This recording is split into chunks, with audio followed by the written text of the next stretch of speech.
This is the White House, the home and the office of the President of the United States. Last November, some 70 million American citizens cast secret ballots to determine who would fill this chair, to determine upon whom would fall the responsibilities of this office.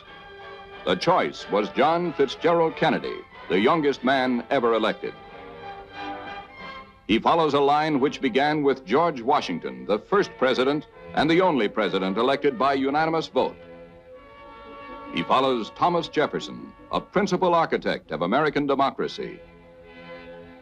Abraham Lincoln, whose name stands as a symbol of compassion and humanity throughout the world.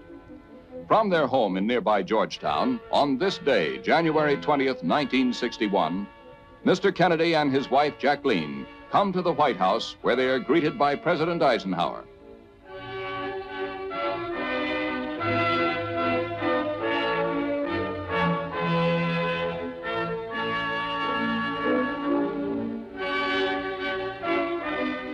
Vice President Nixon, Vice President-elect Johnson, and their wives were also guests at the White House.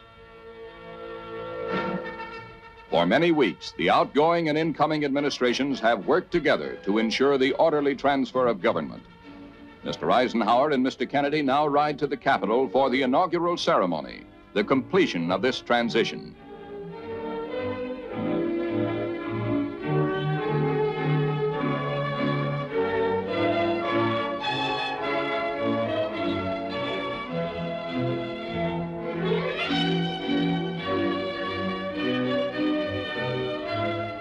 Undaunted by the unusually cold weather, the crowds began to gather early in the morning. And here, beneath the gleaming dome of the Capitol, honored guests are assembling in order to take their places on the portico. Members of Congress,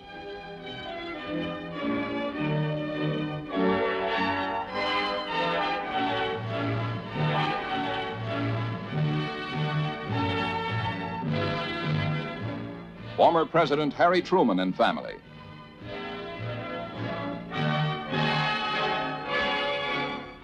Poet Robert Frost and Marian Anderson, famed contralto, two of many guests representing the arts in America. Members of the Kennedy family.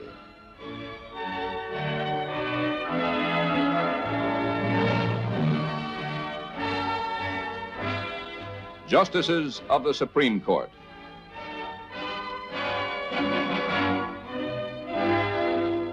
The diplomatic corps representing countries throughout the world. Mrs. John Fitzgerald Kennedy with her mother. President Dwight Eisenhower and Vice President Richard Nixon. The Vice President-elect Lyndon Baines Johnson. And the last to take his place, the President-elect.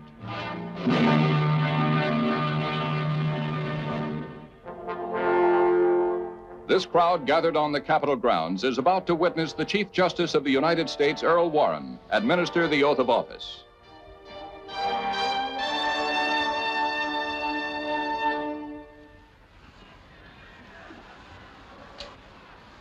You, John Fitzgerald Kennedy, do solemnly swear I, John Fitzgerald Kennedy, do solemnly swear that you will faithfully execute the office of President of the United States that I will faithfully execute the office of President of the United States and will, to the best of your ability, and will, to the best of my ability, preserve, protect, and defend the Constitution of the United States. preserve, protect, and defend the Constitution of the United States. So help you God. So help me God.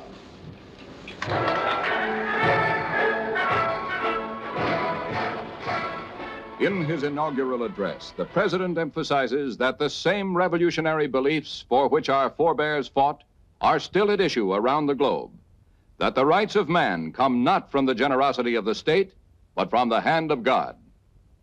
Let every nation know, whether it wishes us well or ill, that we shall pay any price, bear any burden, meet any hardship, support any friend, oppose any foe, to assure the survival and the success of liberty.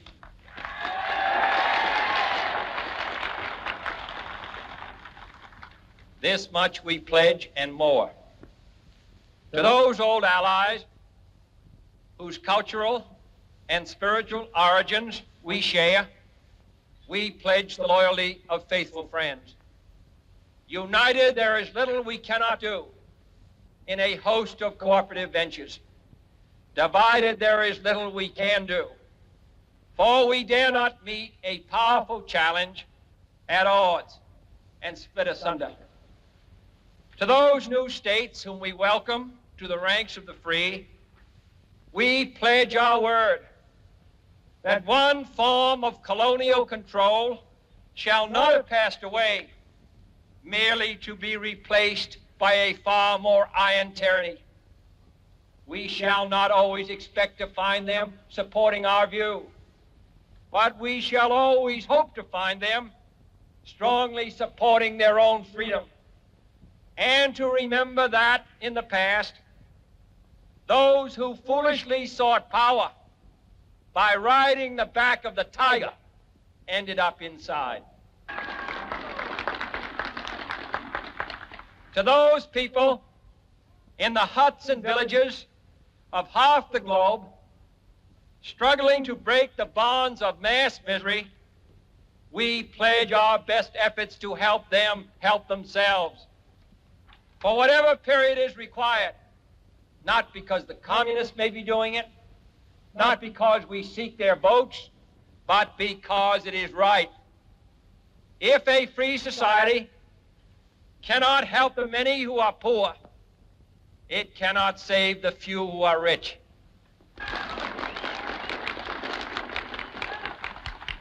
To our sister republics south of our border, we offer a special pledge to convert our good words into good deeds. In a new alliance for progress, to assist free men and free governments in casting off the chains of poverty. But this peaceful revolution of hope cannot become the prey of hostile powers. Let all our neighbors know that we shall join with them to oppose aggression or subversion anywhere in the Americas. And let every other power know that this hemisphere intends to remain the master of its own house.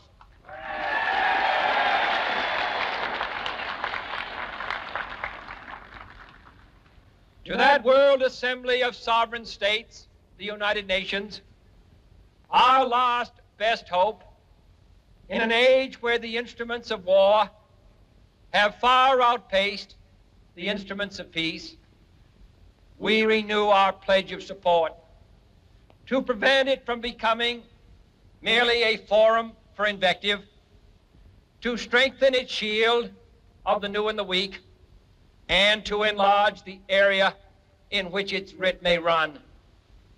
Finally, to those nations who would make themselves our adversary, we offer not a pledge, but a request that both sides begin anew the quest for peace.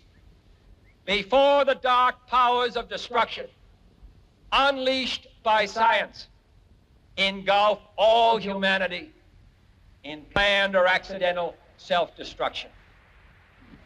So let us begin anew, remembering on both sides that civility is not a sign of weakness, and sincerity is always subject to proof. Let us never negotiate out of fear, but let us never fear to negotiate.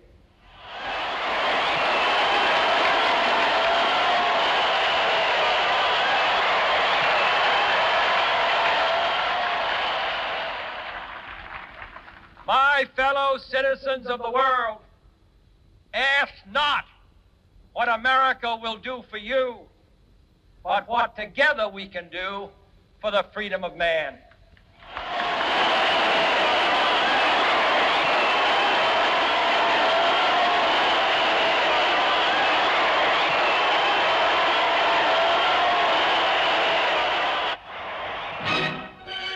Solemnity gives way to celebration as the traditional inaugural parade begins. this year celebrating the birth of a new generation of Americans. A new generation, in President Kennedy's words, born in this century, tempered by war, disciplined by a hard and bitter peace, proud of its ancient heritage.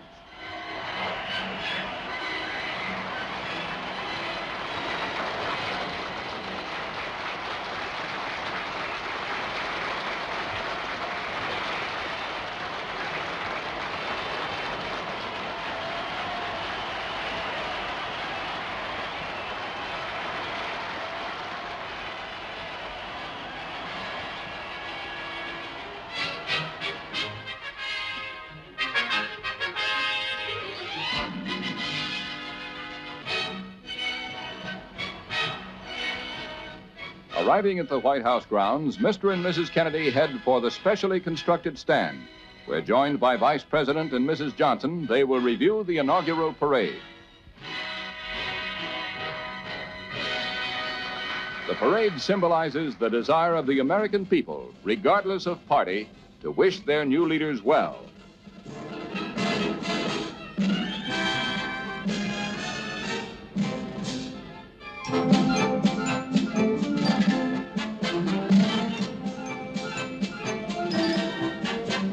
The cadets of the United States Military Academy.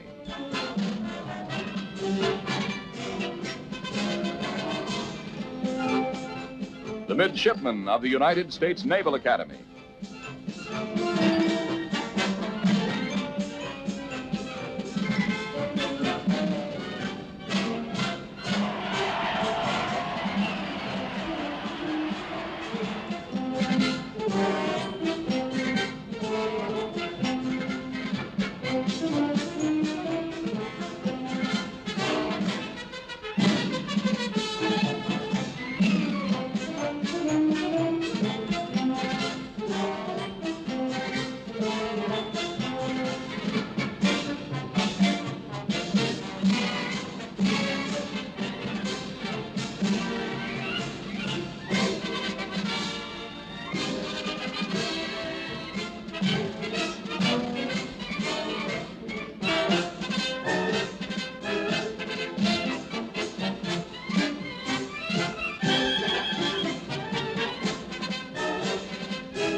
Cadets of the United States Air Force Academy.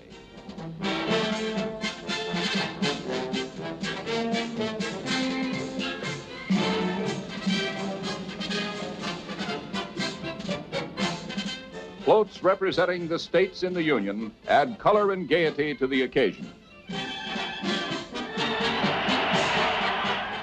Massachusetts, home state of President Kennedy, and the Republican governor of this state.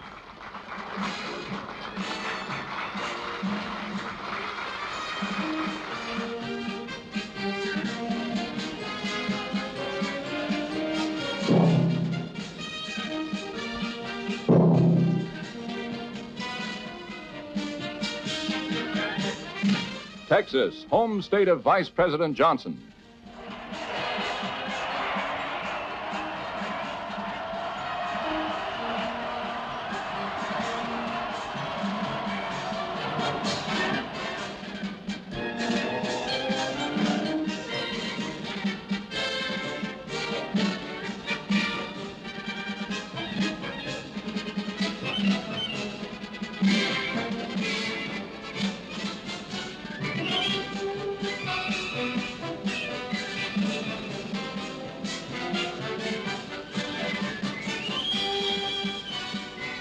This patrol boat is identical to the one commanded by President Kennedy during his service in the Pacific in World War II.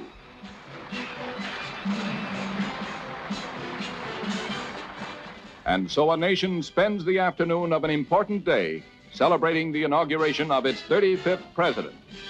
However, President Kennedy's day is far from over. Early evening brings a display of fireworks.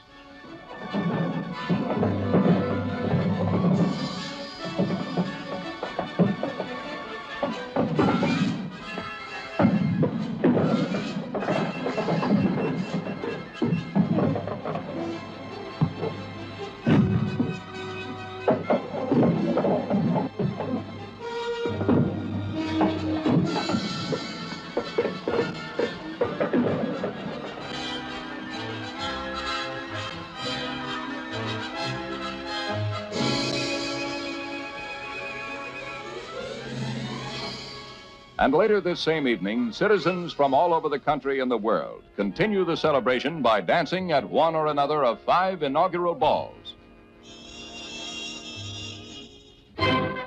During the ball, the President, with the First Lady and the Vice President and Mrs. Johnson, introduces the members of the new cabinet. The Secretary of State, Dean Rusk, and Mrs. Rusk. The Secretary of the Treasury, Douglas Dillon, and Mrs. Dillon. Secretary of Defense, Robert McNamara, and Mrs. McNamara. Attorney General Robert Kennedy and Mrs. Kennedy.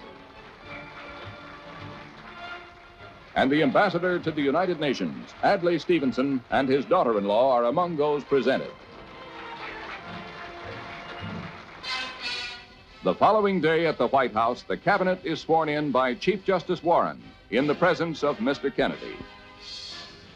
These men will assist the President in fulfilling the responsibilities of the executive branch of the government.